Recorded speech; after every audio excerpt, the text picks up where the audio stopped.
우리 하나님 말씀 함께 보도록 하겠습니다.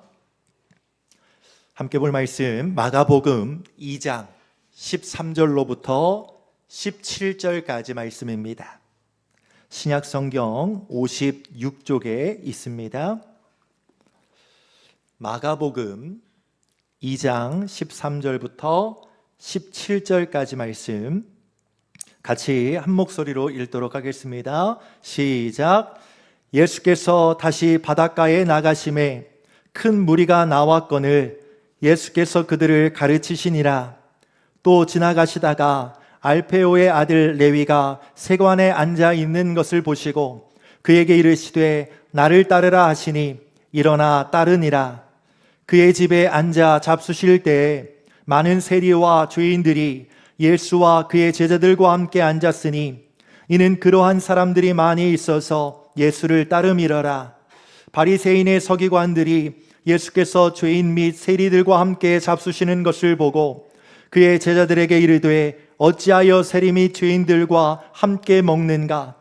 예수께서 들으시고 그들에게 이르시되 건강한 자에게는 의사가 쓸데없고 병든 자에게라야 쓸데있느니라. 나는 의인을 부르러 온 것이 아니요 죄인을 부르러 왔노라 하시니라. 아멘. 오늘 이 사순절 두 번째 주일 예배에 함께 참여하시는 우리 성도님들에게 주님의 크신 은혜가 가득 임할 수 있기를 예수의 이름으로 축복합니다.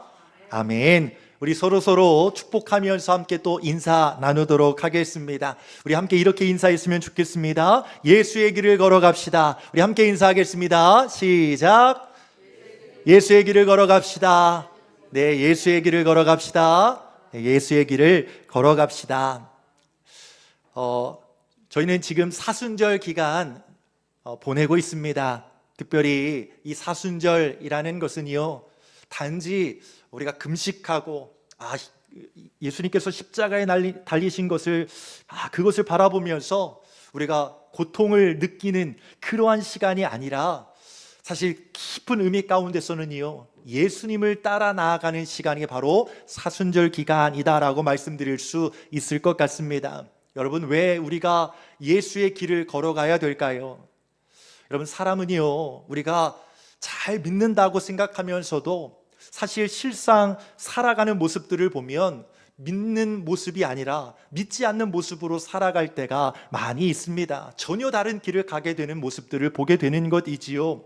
여러분, 그렇기 때문에 우리가 예수의 길을 따라가야 됩니다. 우리가 가는 길이 온전한 길인지 아닌지를 깨달아서요, 예수의 길을 걸어갈 때에서 우리는 온전한 믿음 안에서 살아갈 수 있는 그러한 삶을 살아가게 되어지는 것이지요. 그래서 우리가 사순절 기간을 통하여서 예수의 길이라는 이 시리즈 설교 말씀을 함께 나누고 있는 것입니다.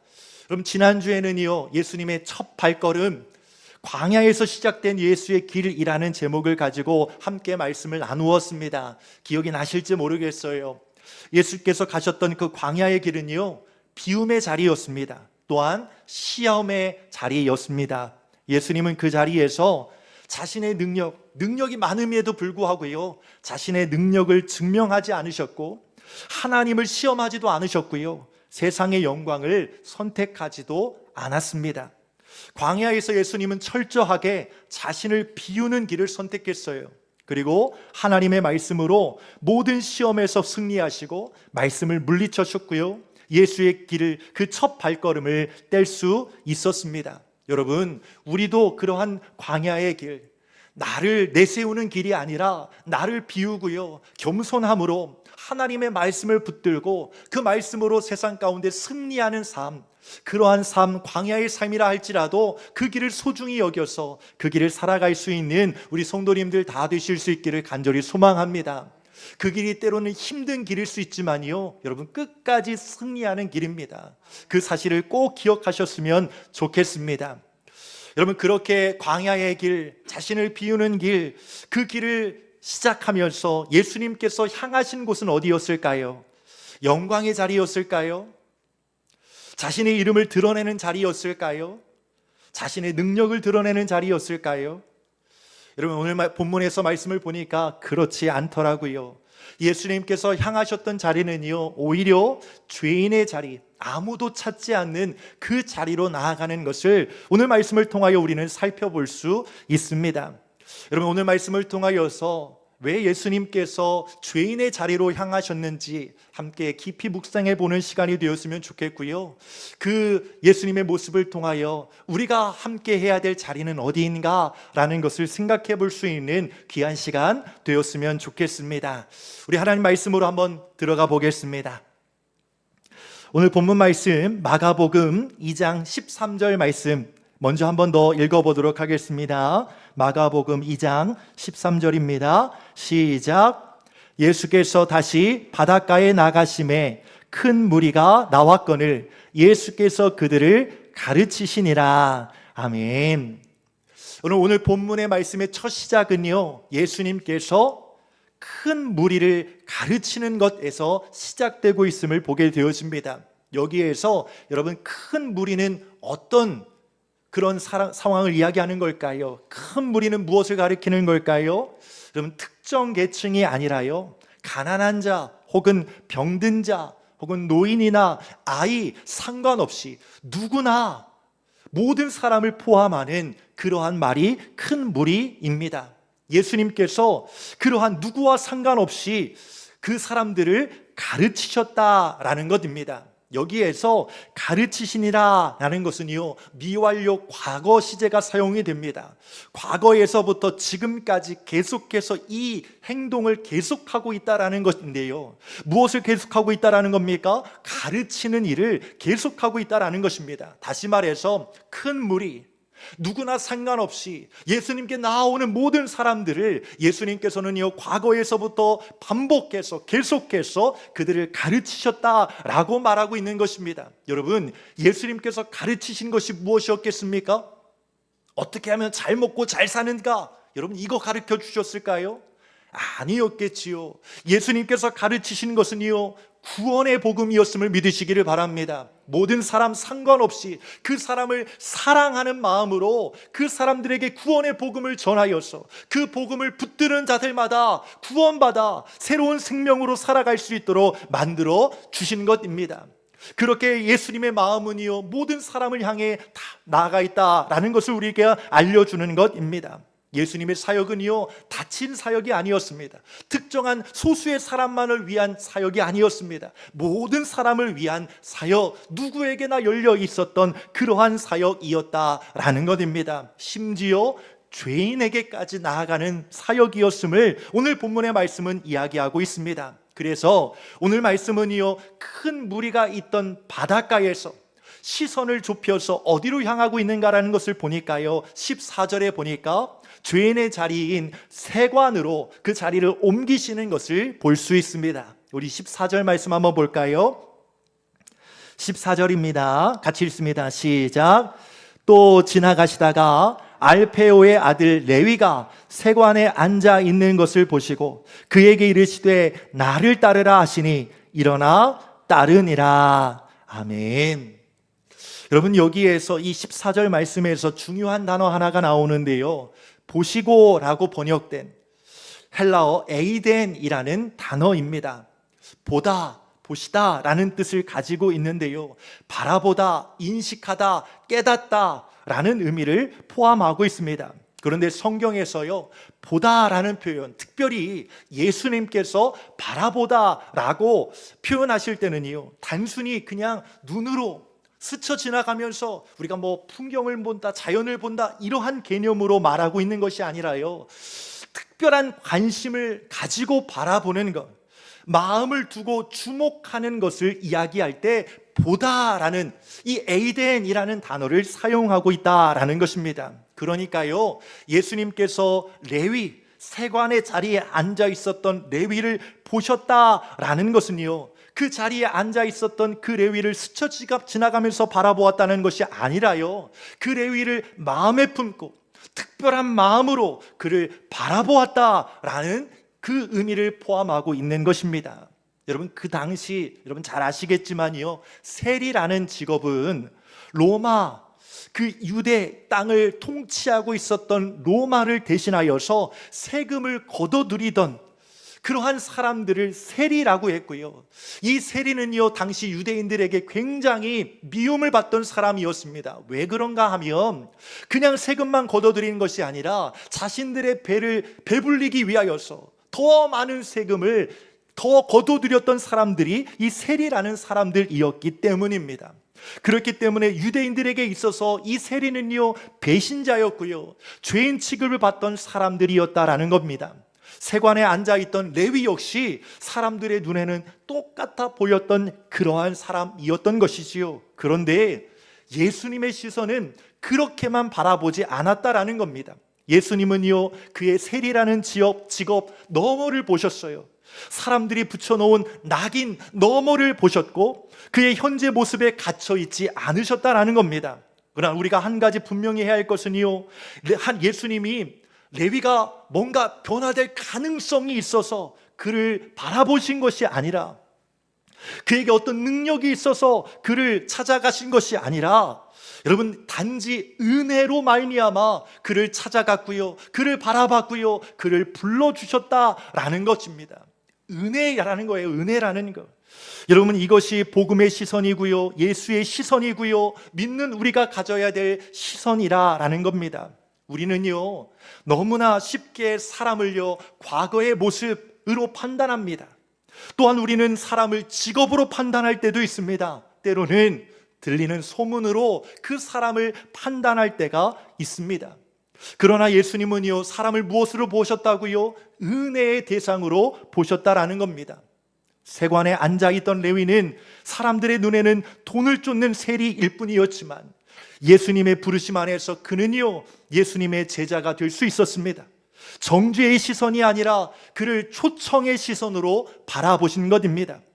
그렇기에 예수님은요, 기꺼이 경계를 넘어서, 사람들이 거기는 가면 안 돼요 라고 말했던 그 경계를 넘어서 죄인의 자리까지 나아갈 수 있었다라는 겁니다. 그리고 그의 직업이나 그가 죄인으로 불린 것에 상관없이 그를 초청해 주셨지요. 뭐라고요? 나를 따르라, 나의 제자가 되라, 복음 전하는 사명을 감당해라 라고 그를 불러주신 것입니다.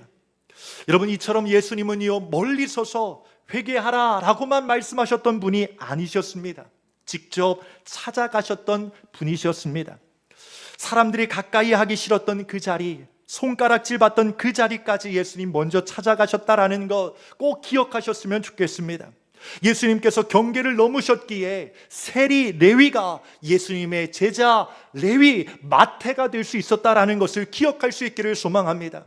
그가, 예수님께서 그를 불러주셨기에 예수님의 제자가 된 것뿐만 아니라 이 복음서 말씀, 마태복음이라는 귀한 말씀까지도 기록할 수 있는 예수님의 제자가 될 수 있었다라는 것도 우리는 기억할 수 있어야 하겠습니다. 사랑하는 성도 여러분, 복음은요, 잘 믿는 사람들만을 위한 소식이 아닙니다. 복음은 스스로 자격이 없다고 느끼는 사람에게까지 가야만 하는 소식임을 기억할 수 있기를 소망합니다. 이것이 왜 중요합니까? 이것이 왜 은혜입니까? 왜냐하면 저와 여러분들도요, 예수님이 찾아오신 것이기 때문입니다. 우리도 레위와 별로 다르지 않을 사람들이었기 때문입니다. 우리도 용서받지 못할 죄인이었습니다. 그런 우리의 자리까지 예수님이 친히 찾아와 주셨고 불러주셔서 지금 우리가 이렇게 믿음의 자리에 앉을 수 있었음을 기억할 수 있기를 소망합니다. 여러분, 그렇다면 여러분, 우리의 신앙은 어떤 신앙이어야 할까요? 우리가 이 믿음은 어떤 믿음이어야 할까요? 혹시 우리의 신앙이 사람들과 우리 사이에 선을 긋는 신앙은 아니었습니까? 여러분, 우리의 신앙이 예수님처럼 먼저 다가가 경계를 허무는 신앙, 경계를 넘어가는 신앙이었습니까? 여러분, 예수님의 제자는요, 예수님의 길을 따르는 사람입니다. 맞습니까? 여러분, 예수님의 경계를 넘어오셨다면 예수님의 제자로 살아가야 될 우리도 그 경계를 넘어가야 될 줄을 믿으시기를 바랍니다. 예수님이 죄인의 자리까지 내려오셨다라면 우리도 누군가의 자리까지, 가기 싫어하는 그 자리까지 내려가야 할 줄을 믿으시기를 바랍니다. 그렇다면 여러분, 우리가 경계를 넘는다라는 것은 어떤 의미가 있는 것일까요? 어떤 거창한 의미는 아닐 수 있습니다. 예를 들어 우리는 이렇게 살아가야 되는 겁니다. 직장에서요, 늘 말이 거칠고 신앙과는 거리가 멀어 보이는 그러한 사람이 있을 수 있습니다. 보기도 싫어요, 이렇게 생각될 수 있는 사람이 있습니다. 그럴 때 우리는 어떡합니까? 마음속으로 그 사람에게 선을 긋습니다. 저 사람은 안 돼, 저 사람은 변화될 수 없어, 저 사람에겐 다가가기 싫어 라고 말하는 그런 생각하는 시선, 그 선을 우리가 긋고 있을 수 있다라는 겁니다. 그런데 한번 생각해 보자고요. 그런 사람에 대하여서 예수님은 어떻게 생각할까요? 예수님도 똑같이 저 사람에게는 못 가겠어, 저 사람에게는 복음 전할 수 없겠어, 저 사람을 사랑할 수 없겠어, 여러분 이렇게 말씀하실까요? 아니면 그럼에도 불구하고 그 사람에게 다가가서 나를 따르라고 여러분 부르실까요?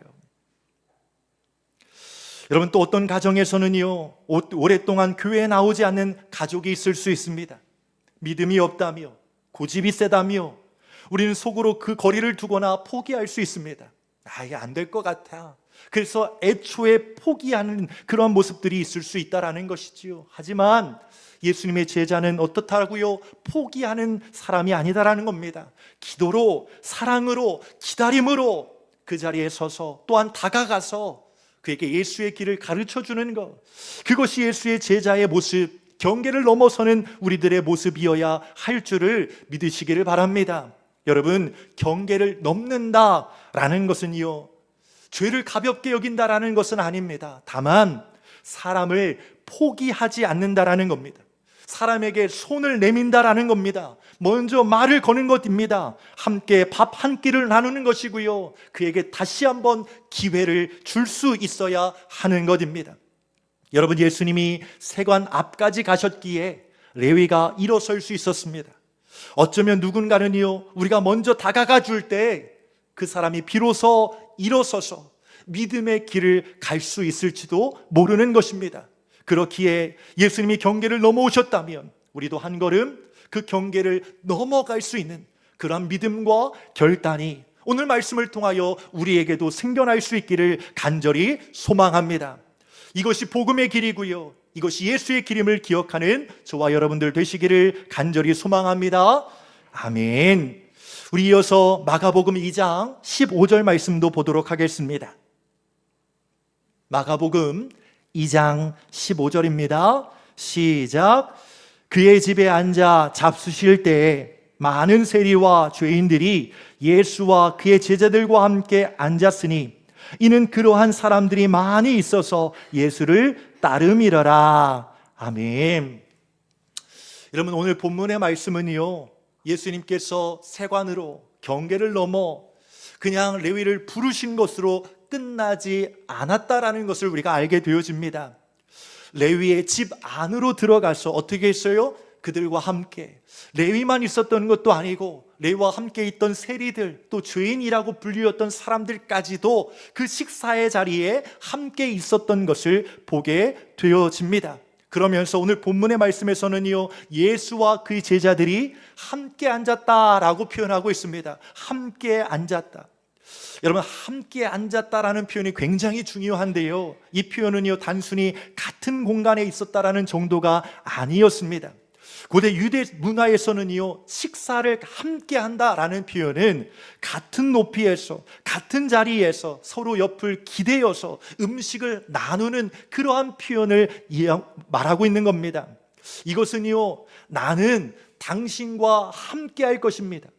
이렇게 함께 식사를 한다라는 것은요, 나는 당신과 마음을 나누기를 원합니다. 나는 당신의 편입니다 라는 것을 공개적으로 선언하는 표현이었습니다. 그래서 어때요? 다음 16절 말씀을 보면요, 바리새인들, 서기관들이라고 불렸던 사람들이요, 그 모습을 보고 충격을 받습니다. 우리 16절 말씀도 한번 볼까요? 16절 말씀 같이 읽습니다. 시작. 바리새인의 서기관들이 예수께서 죄인 및 세리들과 함께 잡수시는 것을 보고 그의 제자들에게 이르되 어찌하여 세리 및 죄인들과 함께 먹는가? 아멘. 바리새인의 서기관들, 바리새인이면서 서기관들이었던 사람들이요, 예수님의 제자들에게 이렇게 이야기했습니다. 어찌하여 세리 및 죄인들과 함께 먹는가? 말도 안 되는 일을 너희가 하고 있다라고 말하는 것입니다. 이 표현에는요, 당신들도 저들과 같은 편입니까? 라는 것을 묻는 겁니다. 죄인들과 똑같은 사람들입니까? 라고 말하는 것입니다. 여러분, 바리새인들의 거룩은요, 어떤 거룩이었는가? 선을 긋고 거리를 두면서 함께 먹지 않는, 함께 하지 않는 거룩이었습니다. 나는 저들과 달라 라고 말하는 거룩이었습니다. 그러나 예수님의 거룩은 달랐어요. 같은 자리에서 함께 앉는 거룩이었습니다.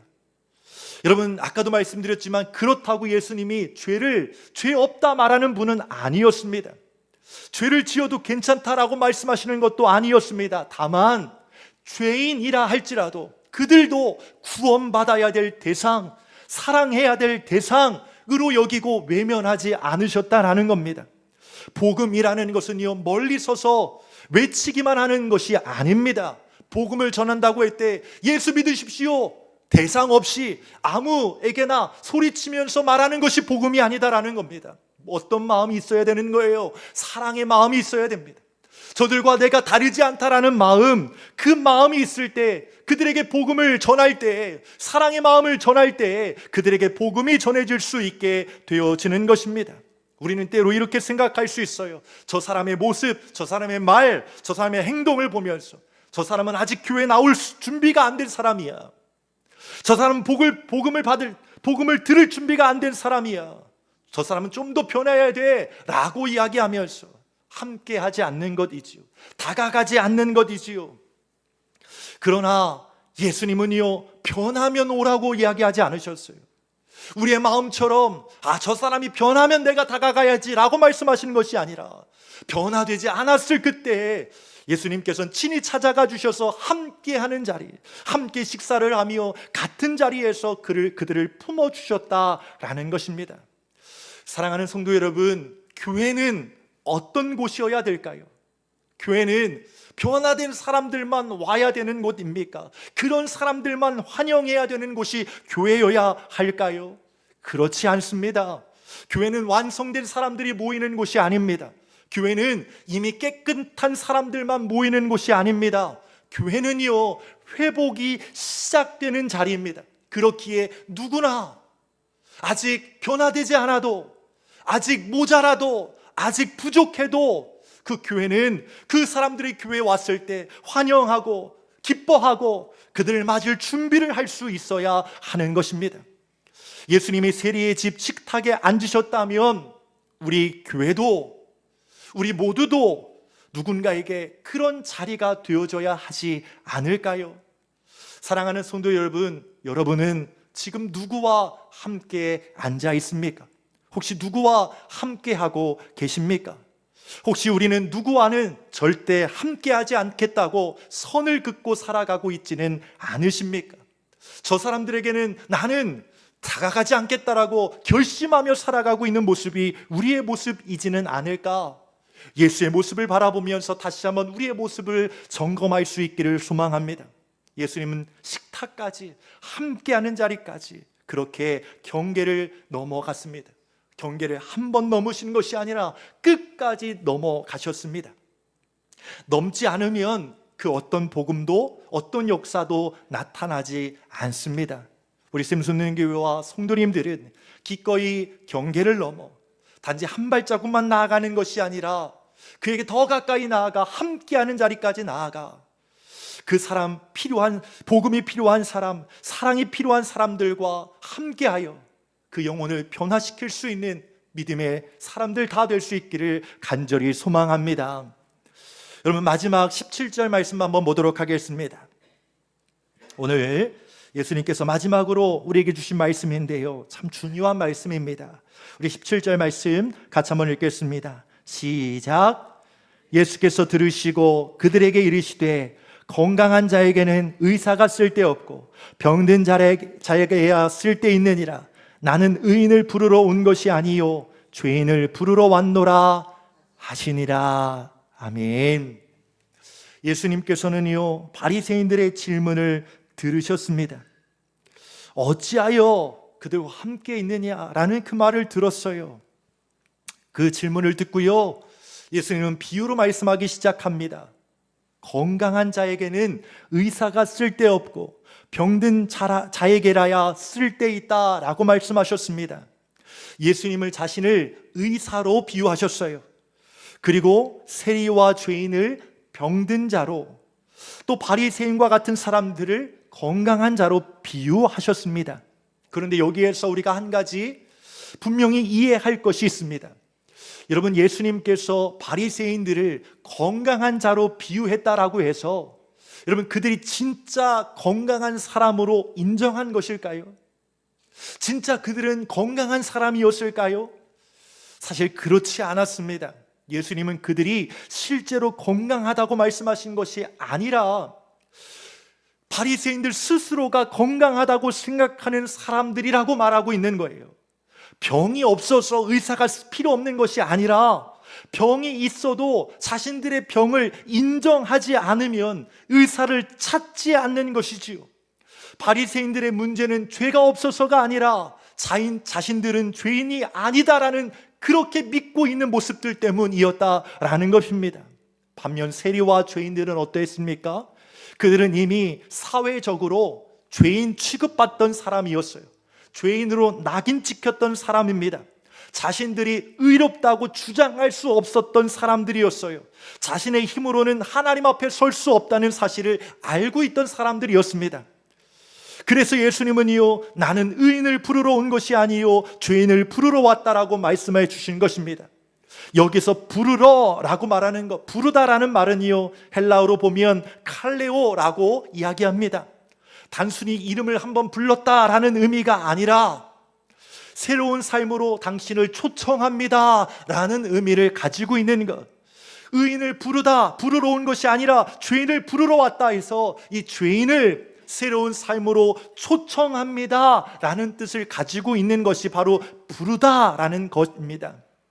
예수님은요, 죄인을 그대로 두기 위해 오신 것이 아니라, 죄를 합리화해 주시기 위해 오신 것이 아니라 죄인을 새로운 삶으로 부르기 위해서 오신 줄을 믿습니다. 그러므로 나는 죄인을 부르러 왔다라는 말씀은 위로가 되고요, 우리 큰 은혜가 되는 말씀입니다. 왜 그렇다고요? 우리도 죄인이었기 때문입니다. 우리가 예수님을 만날 수 있었던 이유는 우리가 의로워서가 아니라, 우리가 자격이 있어서가 아니라 우리가 병든 자였기 때문입니다. 예수님이 말씀하셨던 그 병든 자가 바로 나였기 때문에 의사가 필요했던 것이고, 그래서 예수님을 붙들 수 있었던 것입니다. 오늘 말씀을 통하여 혹시라도 내가 예수 믿고 난 이후에도 나 스스로가 의로운 사람처럼 여겨지고 있다면, 여러분, 주님의 말씀 앞에 그 마음을 내려놓을 수 있기를 소망합니다. 우리는요, 용서받은 죄인이지요, 우리는 원래부터 의인이었던 사람이 아니었습니다. 우리도 예수님의 은혜가 아니면, 지금도 마찬가지입니다. 지금도 주님의 은혜가 아니면 우리는 언제든지 넘어질 수밖에 없는, 언제든지 쓰러질 수밖에 없는 문제투성이 병든 자일 수밖에 없음을 깨닫는 우리가 될 수 있기를 소망합니다. 왜 우리가 하나님 앞에 감사하지 않습니까? 왜 우리가 예수님께 기뻐하지 않습니까? 우리 마음에 그 마음을 잃어버렸기 때문입니다. 나의 과거를 잊어버렸기 때문입니다. 내가 구원받았다라고 해서 내가 의인이었던 것처럼 생각하기 때문이지요. 여러분, 우리도 여전히 예수의 복음이 필요한 병든 자임을 깨닫는 우리가 될 수 있기를 소망합니다.